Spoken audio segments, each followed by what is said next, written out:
Assalamualaikum warahmatullahi wabarakatuh. Perkenalkan, nama saya Dian Lestari dari Fakultas Kesehatan Masyarakat Prodi Ilmu Gizi Universitas Hasanuddin angkatan tahun 2019.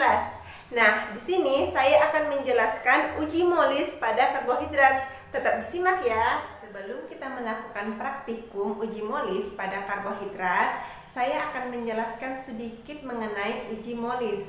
Nah, uji molis adalah uji kimia kualitatif untuk mengetahui adanya karbohidrat.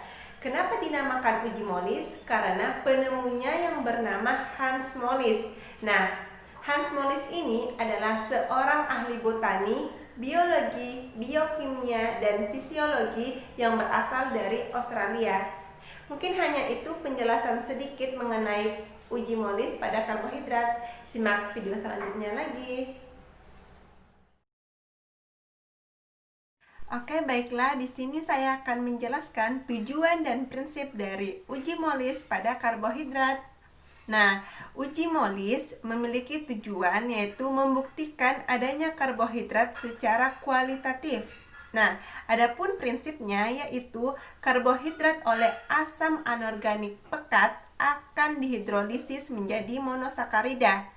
Dan dehidrasi monosakarida jenis pentosa oleh asam sulfat pekat akan berubah menjadi furfural dan golongan heksosa yang menghasilkan hidroksi metil furfural. Dan setelah itu reaksi molis yang terdiri atas alfa naftol dalam alkohol itu akan bereaksi dengan furfural membentuk senyawa kompleks yang berwarna ungu. Itulah tadi tujuan dan prinsip uji molis pada karbohidrat.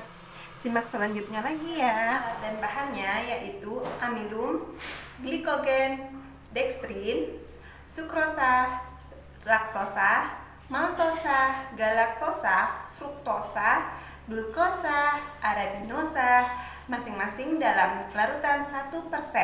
Kemudian bereaksi molis H2SO4 pekat, tabung reaksi, dan pipet tetes. Itulah alat dan bahan yang dibutuhkan untuk menguji karbohidrat dalam uji molis. Adapun prosedur kerja dari praktikum yaitu pertama, masukkan 2 mili larutan uji ke dalam tabung reaksi. Yang kedua, tambahkan 3 tetes reaksi molis dan campurlah dengan baik. Inilah gambar dari setelah dicampur. Kemudian yang ketiga, miringkan tabung reaksi lalu alirkan dengan hati-hati 2 mili H2SO4 pekat melalui dinding tabung agar tidak bercampur. Nah, penambahan H2SO4 dalam uji molis ini bertujuan untuk condensing agent dan pembentuk senyawa multifurfural. Adapun hasil praktikum dari uji molis pada karbohidrat adalah ketika semua sampel akan bereaksi positif atau yang mengandung karbohidrat akan ditandai dengan terbentuknya warna ungu, di mana semakin pekat warna ungu yang terbentuk, maka semakin pendek rantai karbonnya. Dan fungsi dari H2SO4 pekat yang dicampurkan tadi ke dalam larutan berfungsi untuk menghidrolisis ikatan pada sakarida untuk menghasilkan furfural, di mana furfural ini kemudian bereaksi dengan reagen molis. Kemudian anaptol akan membentuk cincin yang berwarna ungu. Selanjutnya, saya akan sedikit menjelaskan mengenai beberapa hasil dari praktikum uji molis pada karbohidrat, yaitu pertama, maltosa, di mana maltosa atau gula pati merupakan golongan disakarida, yaitu karbohidrat yang terbentuk dari kondensasi 2 molekul monosakarida. Nah, reaksi positifnya yaitu ditandai dengan terbentuknya cincin yang berwarna ungu yang kurang mencolok. Kemudian yang kedua, glikogen. Glikogen mengalami reaksi positif dengan kepekatan sedang yang ditandai dengan terbentuknya cincin berwarna ungu. Yang ketiga, yaitu amilum. Amilum termasuk golongan polisakarida, yaitu karbohidrat yang terbentuk dari banyak molekul monosakarida. Reaksi positifnya ditunjukkan dengan terbentuknya cincin berwarna ungu yang terlihat jelas.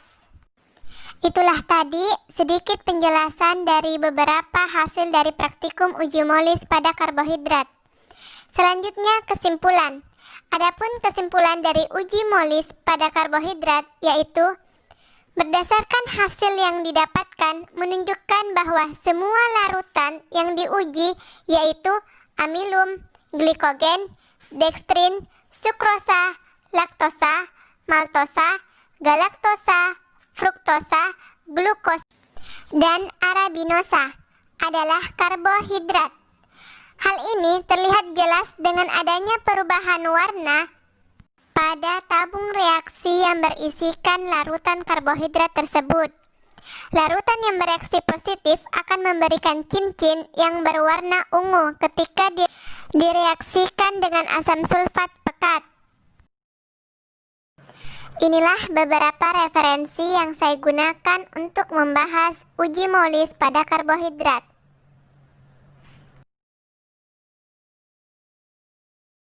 Cukup sekian dari pembahasan uji molis pada karbohidrat. Kurang lebihnya mohon dimaafkan. Assalamualaikum warahmatullahi wabarakatuh.